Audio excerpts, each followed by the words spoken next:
Good evening. Thank you.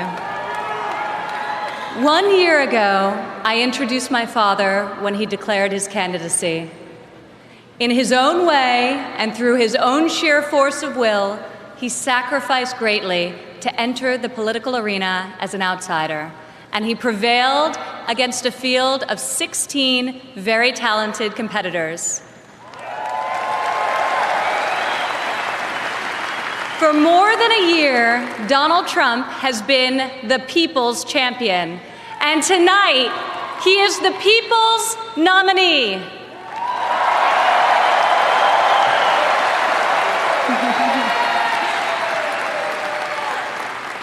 Like many of my fellow millennials, I do not consider myself categorically Republican or Democrat. More than party affiliation, I vote based on what I believe is right for my family and for my country. Sometimes it's a tough choice. That is not the case this time. As the proud daughter of your nominee, I am here to tell you that this is the moment and Donald Trump is the person to make America great again.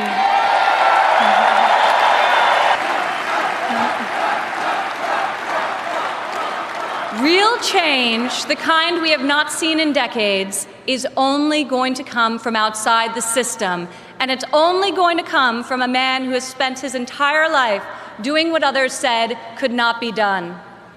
My father is a fighter. When the primaries got tough, and they were tough, he did what any great leader does.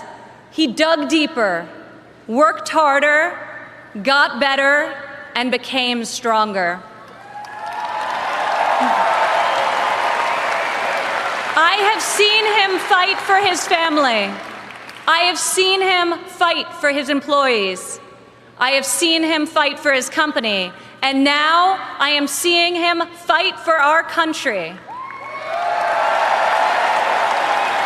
It's been the story of his life, and more recently, the spirit of his campaign. It's also a prelude to reaching the goal that unites us all, when this party, and better still, this country, knows what it is like to win again.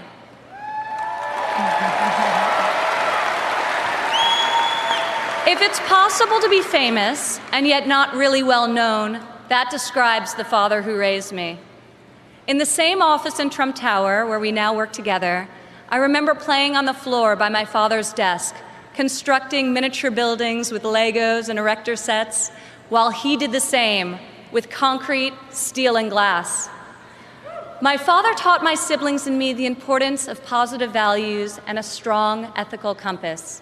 He showed us how to be resilient, how to deal with challenges, and how to strive for excellence in all that we do.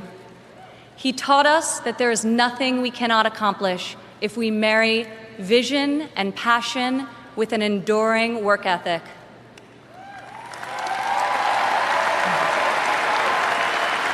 One of my father's greatest talents is his ability to see potential in people before they see it in themselves. It was like that for us too growing up. He taught us that potential vanishes into nothing without effort, and that like him, we each had a responsibility to work not just for ourselves, but for the betterment of the world around us. Over the years, on too many occasions to count, I saw my father tear stories out of the newspaper about people whom he had never met who were facing some injustice or hardship. He'd write a note to his assistant in a signature black felt-tip pen and request that the person be found and invited to Trump Tower to meet with him. He would talk to them and then draw upon his extensive network to find them a job or get them a break. And they would leave his office, as people so often do after having been with Donald Trump, feeling that life could be great again.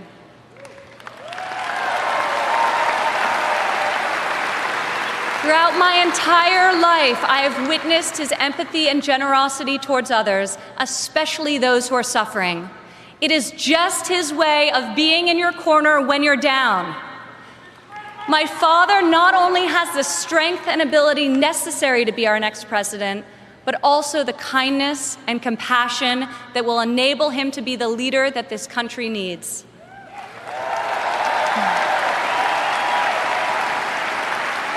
My father has a sense of fairness that touches every conviction he's held. I've worked alongside of him for more than a decade now at the Trump Organization, and I've seen how he operates as a leader, making important decisions that shape careers and that change lives. I've learned a lot about the world from walking construction jobs by his side. When run properly, construction sites are true meritocracies. Competence in the building trades is easy to spot, and incompetence is impossible to hide.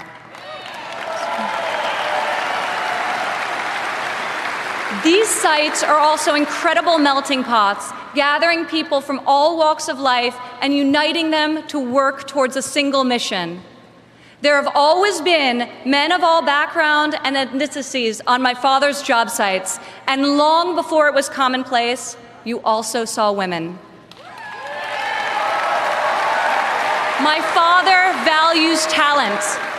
He recognizes real knowledge and skill when he finds it. He is colorblind and gender neutral. He hires the best person for the job, period. Words and promises, no matter how visionary they sound, will only get you so far. In our business, you're not a builder unless you've got a building to show for it. Or in my father's case, city skylines.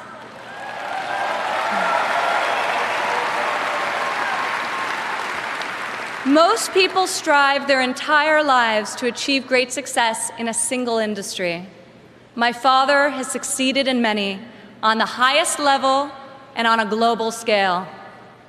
One of the reasons he has thrived as an entrepreneur is because he listens to everyone. Billionaire executives don't usually ask the people doing the work for their opinion of the work. My father is an exception. On every one of his projects, you'll see him talking to the super, the painter, the engineers, the electricians.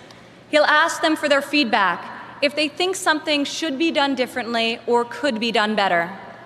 When Donald Trump is in charge, all that counts is ability, effort, and excellence.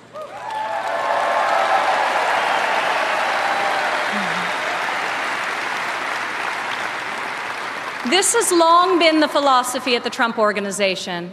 At my father's company, there are more female than male executives. Women are paid equally for the work that we do, and when a woman becomes a mother, she is supported, not shut out.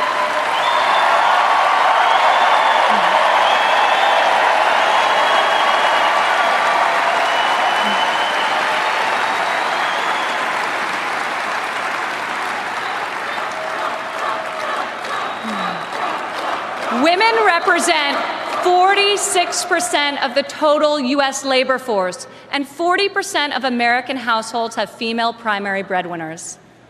In 2014, women made 83 cents for every dollar earned by a man. Single women without children earn 94 cents for each dollar earned by a man, whereas married mothers made only 77 cents.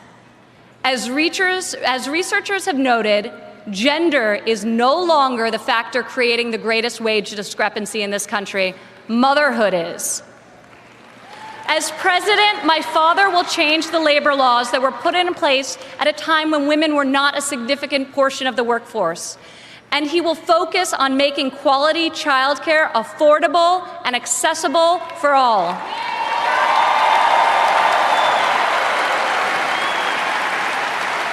As a mother myself of 3 young children, I know how hard it is to work while raising a family.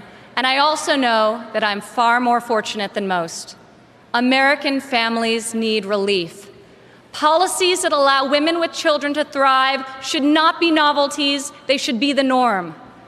Politicians talk about wage equality, but my father has made it a practice at his company throughout his entire career. He will fight for equal pay, for equal work, and I will fight for this too, right alongside of him.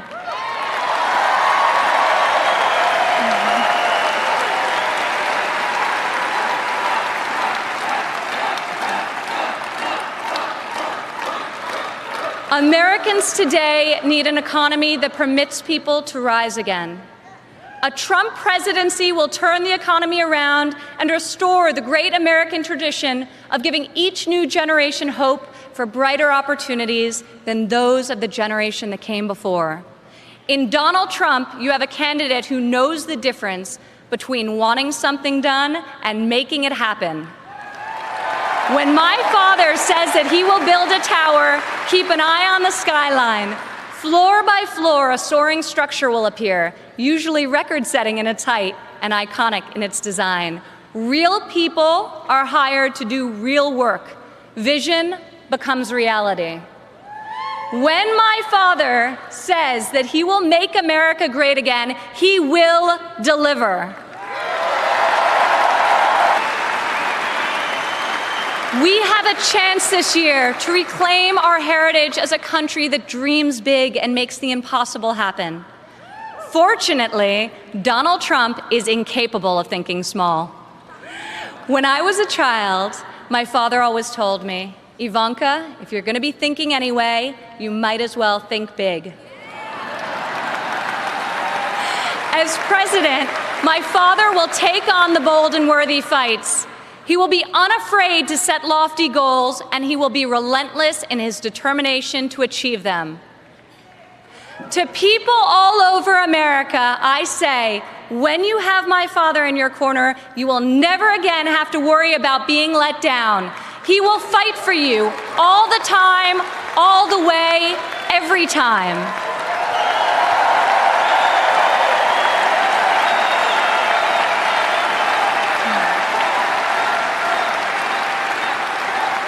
Maybe it's the developer in him, but Donald Trump cannot stand to see empty main streets and boarded up factories.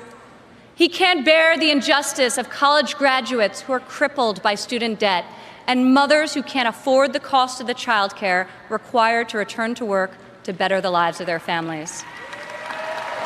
Other politicians see these hardships, see the unfairness of it all, and they say, I feel for you.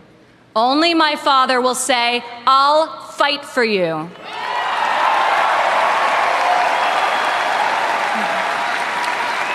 The hardworking men and women of this country identify with my father. He is tough and he is persevering. He is honest and he is real. He's an optimist and he's a relentless believer in America and all of her potential. He loves his family and he loves his country with his heart and his soul. Politicians ask to be judged by their promises, not their results. I ask you to judge my father by his results. Judge his values by those he's instilled in his children.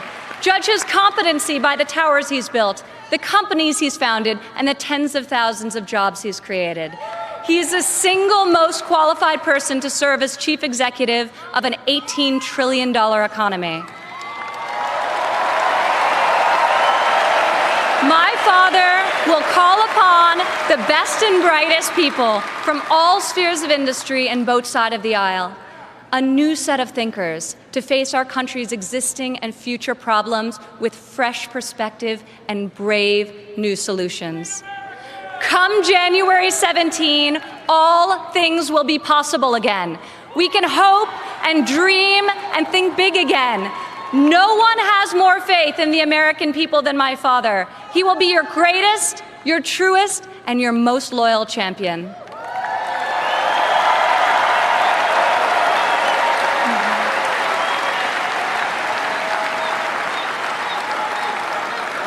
This is the fighter, the doer that you have chosen as your nominee.